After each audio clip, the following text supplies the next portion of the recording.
He stumbled out of the blinding light, the sterile white walls of the transport vessel a stark contrast to the vibrant chaos of the city that unfolded before him. His city, his home, or so they told him. He had no memory of these towering structures, these bustling crowds, this life. His mind, a barren wasteland, offered no solace, no anchor to the swirling vortex of his return. He was a stranger in the land he was told he belonged to. A name clung to his lips like a half-remembered prayer. No one.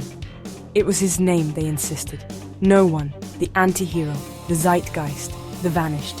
Years had passed since his capture, years swallowed by a darkness he couldn't penetrate. Now, released, returned, he was expected to resume a life he couldn't recall, to shoulder a burden he couldn't comprehend.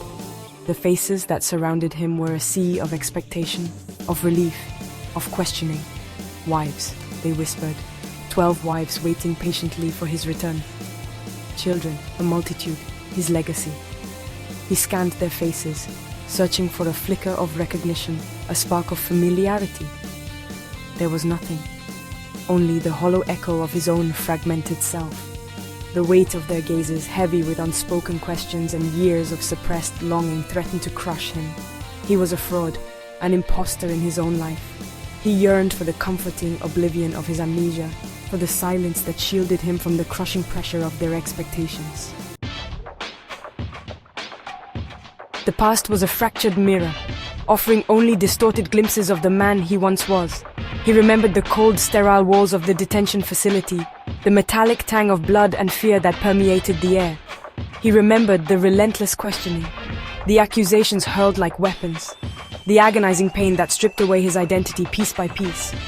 They wanted information, secrets he didn't possess, knowledge he couldn't access.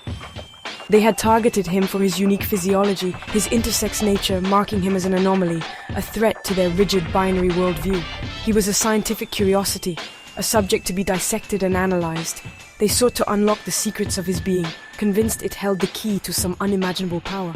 But he held no answers, only the growing emptiness within. The torture had been relentless, a symphony of pain designed to break him, to mold him into the weapon they desired. But his tormentors had underestimated his resilience, the quiet strength that simmered beneath his surface. He had retreated deeper into himself, his mind a fortress they couldn't breach.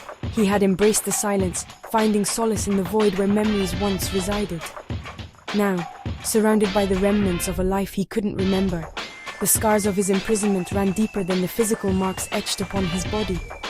They were invisible wounds, a constant reminder of the stolen years, the fractured identity, the agonizing truth that he might never reclaim the man he once was. The weight of the world, he soon learned, rested on his amnesiac shoulders. The scientists, their faces etched with a desperate hope, spoke of a crisis looming, a threat to the very fabric of reality. A closed time-like curve, they called it, a terrifying loop in the space-time continuum, a paradox threatening to unravel the universe as they knew it. At the heart of this impending catastrophe lay a locked binary code, a complex sequence of ones and zeros that held the key to neutralizing the anomaly. A code, they fervently believed, that resided within the depths of his forgotten memories.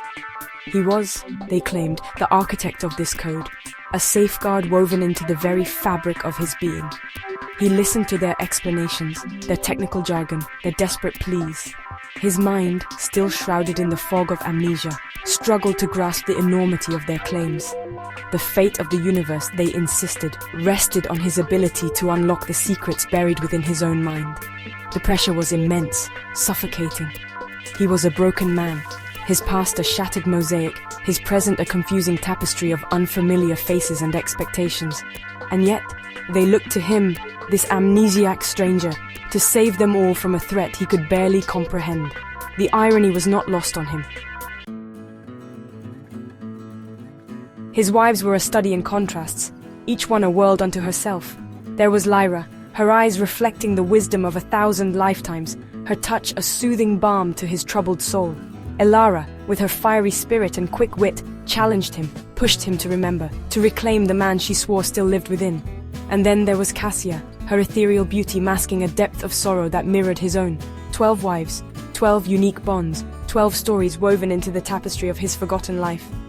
He moved among them like a ghost, observing, absorbing, searching for a connection, a spark of recognition. They treated him with a mixture of reverence and cautious hope, their love tempered by years of uncertainty and loss. He longed to reciprocate their affection, to offer them the comfort and reassurance they craved. But how could he, when he couldn't even offer it to himself? He was a stranger in his own home, an imposter in his own life. The guilt gnawed at him, a constant reminder of his inability to fulfill the role they so desperately needed him to play. He was a puzzle missing crucial pieces, a symphony played on broken instruments. And yet, amidst the chaos and confusion, he felt a flicker of hope. Perhaps, in these 12 extraordinary women, lay the key to unlocking the secrets of his past, and in turn, the fate of their future. And yes, his love lives in you too.